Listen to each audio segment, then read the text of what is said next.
Welcome to the Genius Factory. Enjoy the video. In this video, I will show how to do organic questions easy guide. Begin by listening to your audience and noting the exact words they use when asking questions. Next, turn those phrases into clear, concise questions that feel natural in content and voice. Use these questions as headings, meta descriptions, or FAQ entries to boost discoverability and answer intent directly for your readers and viewers. In this video, I will show how to do organic questions easy guide. Start with search suggestions and question tools to capture real phrasing people use. Compile competitor FAQs to find missing questions you can answer better.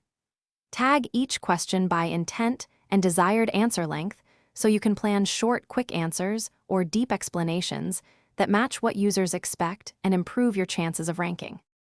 In this video, I will show how to do organic questions easy guide. Quick recommendation. If you enjoy practical, straightforward tips, try the simple path to wealth for a refresh on money mindset and simplicity.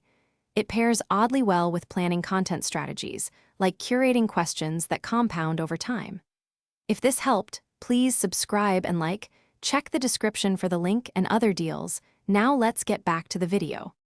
In this video, I will show how to do organic questions easy guide. Craft questions that sound like real conversations and directly match search intent. Provide a straight answer first, then add a brief explanation or example to add value. Use headings and bullet lists for scannability and include exact phrasing in meta tags or schema to increase the chance of appearing in search features and voice assistants. Thanks for watching. If you found this helpful, don't forget to like and subscribe.